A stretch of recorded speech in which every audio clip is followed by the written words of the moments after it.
he graciously agreed to come and share about his book talks of charity and also give us the benefit of his wisdom.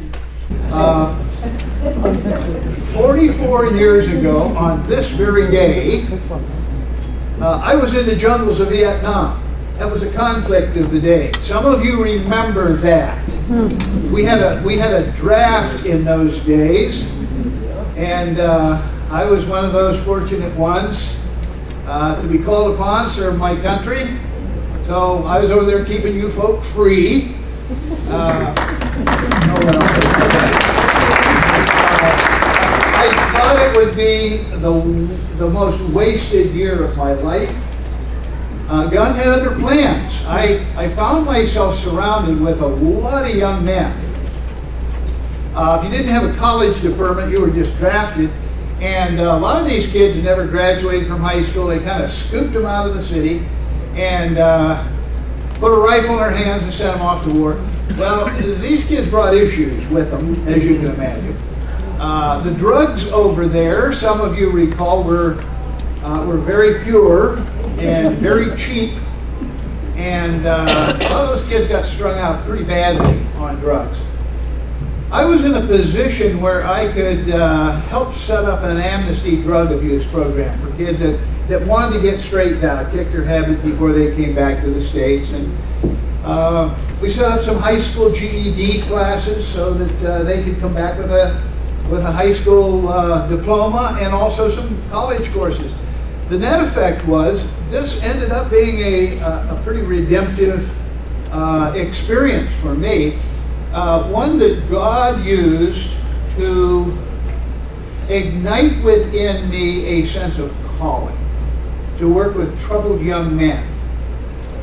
And so when I came back to my business career, but I couldn't shake that sense of calling. And so eventually I let go of what seemed like a secure job and launched into the nonprofit world.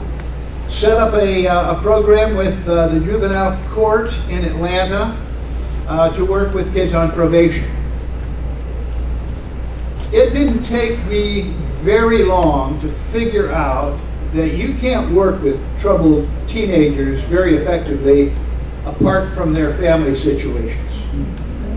And that pushed me to go back to school and learn how to work with families. And so we expanded our program to include families, only to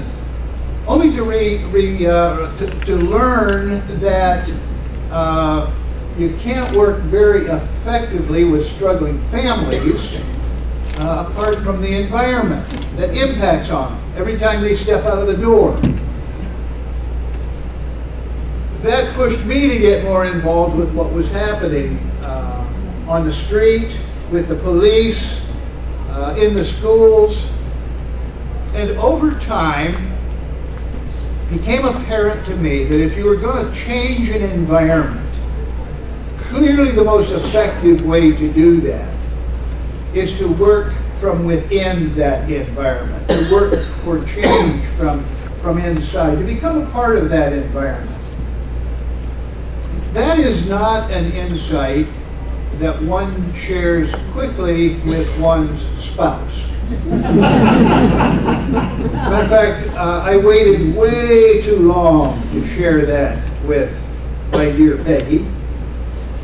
We were in a process of building her new dream house a little farther out of the city, out closer to our suburban church.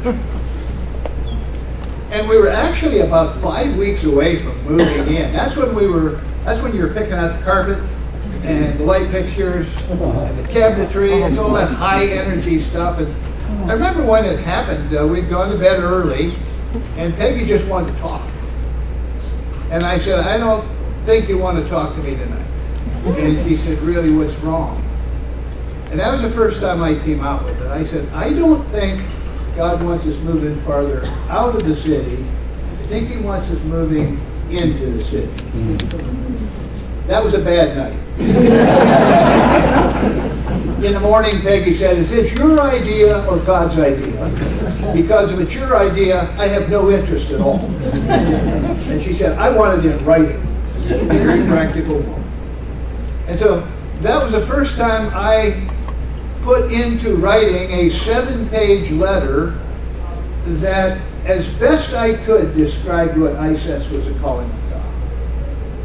And she took that letter around to her girlfriends and our small group leader and our pastors, getting 3rd, 4th, 5th opinions, and concluded that at least I believed that this was a calling of God. And if it is a calling of God, what choice do you really have?